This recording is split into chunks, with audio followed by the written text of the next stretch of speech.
when I was 3 years old. I'm standing in front of the garage where my grandfather used to work. And I was smiling all day. I was a happy child. I had a happy childhood. But I also had big dreams for my future. Big dreams.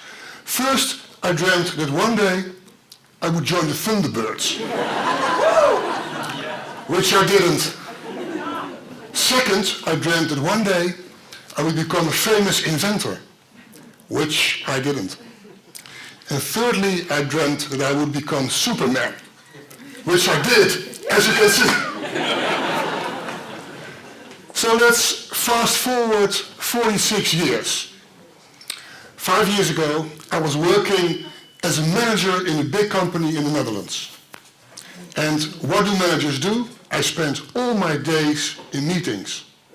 Endless meetings that led to nowhere and where nothing ever was accomplished. And those meetings tired me out so much that I spent my evenings in front of the television set. These were my evenings. I think this happens to most of us. And the problem is, we are further away from our childhood dreams than we can ever imagine. No Thunderbirds, no famous inventors, and no Superman. Not even Superman. And this happens to most of us. We have big dreams when we're young, and we end up spending our days in meetings and our evenings in front of the TV set. Now, I don't think life is meant to be that way. I think life is meant to be wow. I think work should be wow. And I think our evenings should be wow, and I think the world should be wow. But they weren't 5 years ago. So just before I turned 50, I skipped my job as a manager in a big company. And I started out for myself. And for the first time in my life, I could pick my own job title. So I picked two, double the fun. The first title I chose was streetcomber. Not a beachcomber like Matthijs before me, but a streetcomber. Matthijs combs the beach looking for objects on the beach. I comb the streets of the major cities of our world looking for ideas and opportunities. And after 5 years of street combing, I can tell you one thing. There are more ideas and opportunities in 1 hour on one street than there are in 10,000 meetings. So since then, I urge everybody to leave meetings. So please leave now. Well, 10 is an exception, okay. Second job title is that of Chief Wow Officer. And being a Chief Wow Officer means that I take full responsibility for creating wow in the world. Full responsibility, full. Not waiting for permission, not hiding behind my job description, and not delegating it to somebody else. It's up to me. And it's ambitious. Because it has to be wow. It has something so wonderful it takes your breath away, and so important it makes the world a better place. A bit like Superman, but without the cape. So I've taken on this mission in life, and my mission is to convince as many people as I possibly can into becoming Chief Wow Officers themselves. Taking full responsibility for creating wow in their worlds. Doing things that take your breath away, and that are so important that it makes the world a better place. Not waiting for permission, not hiding behind job descriptions, and not delegating it to somebody else, but doing it themselves. It can be a small wow, like making the best coffee in the world, and thereby making people happy. Or it can maybe be a big wow, like ending world hunger. The thing is that you have to act upon it, and you have to do it. So this is what I try to achieve. But I don't only try to convince as many people as I possibly can. I like to give them help and tips too. First, by providing a platform for Chief Officers where they can meet and exchange tips and tricks. And second, by giving tips myself. So here are 5 tips that might just help you into becoming Chief Wow Officer tonight. My big 5 tips. Tip number 1, give yourself permission to create wow. And I have a little ceremony to do that. And I call it the business card ceremony.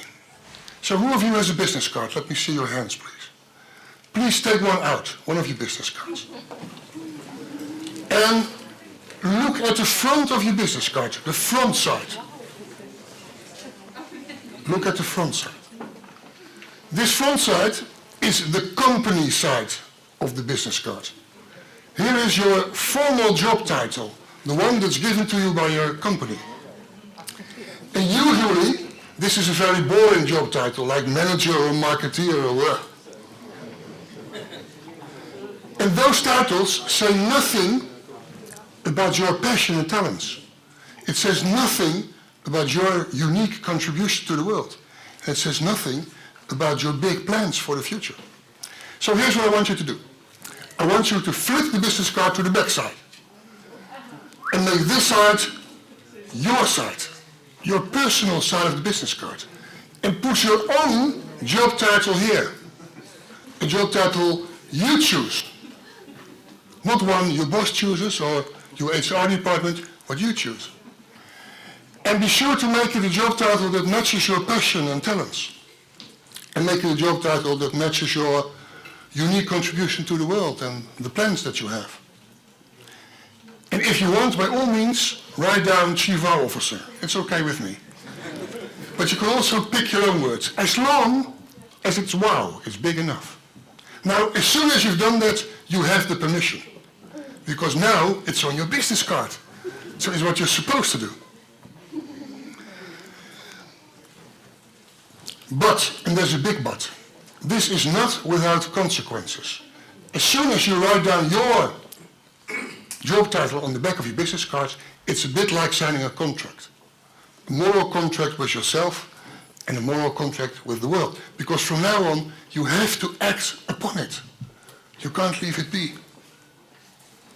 Tip number 2, skip meetings. Don't go to meetings. If you want to be a Chief Wow Officer, you want to create wow, you need time to do so. And since we're all spending all days in meetings, we don't have the time. Now there's a very simple solution for that. Stay away from meetings. Don't go to any meetings anymore. Nothing gets accomplished in meetings, so stay away. And if you haven't got the guts to do it, stay away from 50%. In either case, you'll free up enough time to spend on your wow projects. Now, most of us are jealous of the Google guys, the people who work at Google, because they do cool things. And they have the famous 20% rule. Every employee at Google is permitted to spend 20% of his working time on projects of his own choosing, no matter what they are. And what you know, 50% of all Google innovation comes out of this 20% time for yourself. So, shouldn't we all do that? My advice, just do it. Don't ask your chief for permission, your boss for permission. She doesn't have a clue what you're doing anyway because she's spending all her days in meetings. So just take the 20%. Just take it. Tip number 3, change your mind. When we are small, we were 3 years old, we listen to the voice of the future. We have big dreams for the future and we believe anything is possible. But as soon as we grow up, we start listening to another voice. The voice of the past. The voice of our past experiences. Now, if you want to judge if something is possible or not, you can judge it by your past experience. But if it's really new, the past experience are not a very good advisor. So my suggestion is you start listening to the voice of the future as well as to the voice of the past. And you can do that simply by stop judging. Make decisions as late as possible. And in the meantime, look for possibilities, probabilities, and don't look for certainty, because chief officers have no certainty at all. Tip number 4, act and act daily. Now, if I'm really honest, there are still people in adulthood who do have dreams for the future. They write a book or they change the world. But most of them will do so tomorrow, or next week, or next year, or when the children have grown up. Now, tomorrow never comes. So if you want to create wow, you have to start doing it now. You have to keep on acting on it every day from now on, without exception. If only you spend 1 hour or 10 minutes. Everyone has 10 minutes. The key thing here is that you create the habit of working on your wow project. Because we are largely driven by our habits. We are creatures of habit. And if something is not a habit, you will drop it someday. So make working on wow a habit. And it's very simple to do. You just have to work on something, to do something for 30 days, and you're well on your way of making a new habit. 30 days and 10 minutes a day. So you can do it. Tip number 5, my last tip of the big 5. Fail, and fail a lot. When we learn to walk as a child, we fall over 1,000 times before we can walk. The same thing when we learn to ride a bike. We fall over 1,000 times before we find the delicate balance of riding a bicycle. So we fail 1,000 times before we succeed. And this is the way we learn as children. And this is the natural way of learning that's ingrained in our brains. But it stops when we go to school. At school, we learn to make 0 mistakes. 0 mistakes means you get an A+. And that's good, it's the best that can happen. And the worst that can happen is to make many mistakes. You get an F. So, school learns us to be afraid of mistakes and to stay away from mistakes. So school teaches us to stay away of activities that might involve failure. So school teaches us to stay away from wow, because wow is risky. It's far more safe to spend your days in meetings. So I suggest you return to our natural way of learning. Just try things out. See what happens. Fail and learn from the failures. Thomas Alva Edison, the famous inventor, invented, amongst other things, the light bulb. But to do so, he had to conduct 10,000 experiments that all failed. All of them failed. But Edison didn't regard them as failure. He said, those were valuable lessons I needed to create the light bulb. Without those failures, there wouldn't have been a light bulb. We wouldn't have had electric light at the moment without those failures. Now this is the way all the great people think. Steve Jobs failed. Bill Gates failed. Richard Branson failed. They failed big time before they succeeded. But they only succeeded because they learned from their mistakes.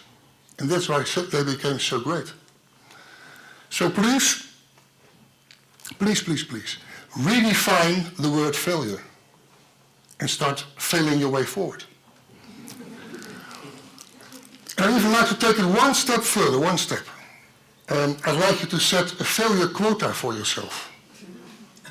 A minimum times of mistakes you make in 1 week, 3 or 5. And really set it. And as soon as you fall behind your quota, below it, make sure you take more risks. And this will do 2 things. First of all, it will get you comfortable with failure. It will get you comfortable with learning.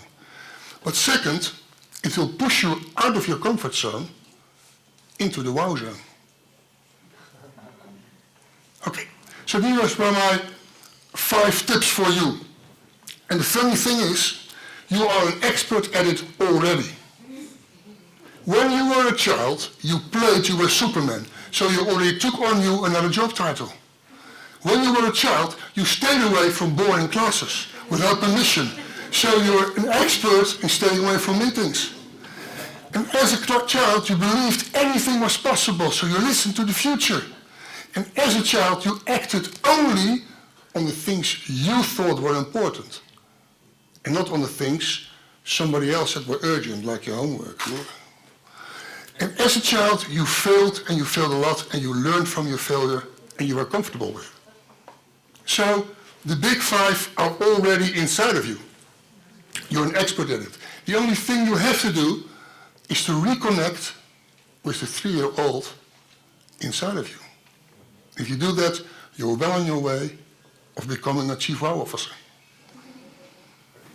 Now I'm nearing the end of my talk, and I'm nearing the moment of truth. This is the first time I'm telling this story, so I can succeed and maybe convince 2 or 3 or 4 in the crowd. Or I can fail and fail miserably and convince nobody at all into becoming Chief Wow Officers. Now, I think this is a conference, TED is a conference about making the world a better place. And I think the world won't become better just by talking about it. It will only become better if we do something about it, we as individuals, everybody here.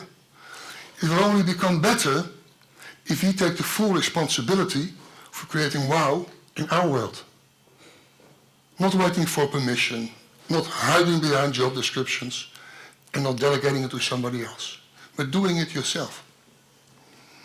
So here are 2 questions, and I like to put myself up for the test. Here are 2 questions for you. Who of you sympathizes with my mission of creating as many Chief Wow Officers as I can? Wow! Wow! Wow! That's great. But sympathy is not enough. Sympathy won't change the world. It will only change if there are enough people who will take action upon it. So who of you is prepared to become Chief Wow Officer themselves? Maybe you gave it another name? And wow! Great. Then there's only one thing left for me to say. Dear Chief Wow Officers, change the world. Thank you very much.